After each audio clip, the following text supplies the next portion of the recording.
Hello everyone, welcome to Exam Center. Today we'll be talking about very sensitive issue with regard to a controversy that has been there today in the news, and also it has been trending on the Twitter and all the social media platforms along with the newspapers and broadcasting channels. The controversy is today Mr. Asaduddin Owaisi, while taking the oath of being a member of Lok Sabha, he has at the end of the oath he told four important words, four important slogans. In that, one is very controversial at this point of time, and with regard to that particular slogan, everyone wants his disqualification. So we'll talk about the disqualification, how he can escape from disqualification. Also, as a lawyer, I will tell you the first important thing is when he is concluding the speech, he talked about Jai Bhim, Jai Bhim, Jai Telangana and Jai Palestine. Now Jai Palestine is there. No, this is where the complete controversy lies. So let us now understand why people are asking his disqualification. There should be some amount of legal or constitutional provisions which should be there, because of on that grounds he should be disqualified. Let us see how a member can be disqualified first of all, and let us also see that which section of the constitution will actually affect this particular disqualification of members. Let us see one by one. Suppose a person, according to the article 102, it talks about disqualification of Lok Sabha member. If he has been holding a office of profit under the state government or government of India, nothing but a firm is there, the firm or a company registered under the government of India, government of state. If he is deriving profit from that particular business, then he will be disqualified. Now, it means a MP cannot be having any profit of business under the government of India or the government of the state.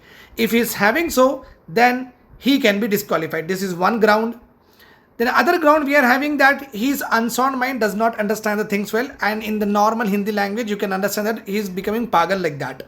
If any person is like that, or a competent authority has certified or a medical institution has certified that he is not fit because he is not mentally sound, then only he will be disqualified. The third is he is undischarged solvent, he is a bankrupt person, does not pay the EMI loans on time. In that case also he will be disqualified from the Lok Sabha membership. The fourth important ground is if he is not a citizen of India. Ultimately, if one of the Lok Sabha members goes to UK or USA, acquires the citizenship of that country, automatically, you know that in our country there is a single citizenship concept is there. You should hold only one citizenship, that is of India. If you are holding citizenship of any other country, then you cannot be holding the citizenship of India. Once you are not a citizen of India, you are not allowed to be a part of the parliament first of all. That's why he will be disqualified. And the person will also be disqualified if he show allegiance and adherence to the foreign state. This is the ground where people are asking his disqualification, and the BJP is asking his disqualification. And the fifth ground here is if he is disqualified by any other law made by the parliament. In future, if a law made by the parliament says that a Lok Sabha member will be disqualified, just like in the defamation case of Rahul Gandhi, he will be disqualified. If a person is having more than 2 years of conviction, he will be disqualified. So in that cases, if a law of the country specify that a particular person will be disqualified for the Lok Sabha membership, then in that law, according to that law also, he will be disqualified. Now the question here is, can he will be disqualified according to this particular fourth important ground, that by saying Jai Palestine, did he show his adherence or allegiance to the foreign state? This is one point we have to discuss now. Let us discuss that one. Now the first ground here is adherence. Okay, I am writing here adherence or allegiance. Adhere or allegiance. The first of all, this particular words has not been properly defined in the constitution, not been properly defined in the law also. So what actually means adherence and allegiance, no one knows about it. So it is a very vague word.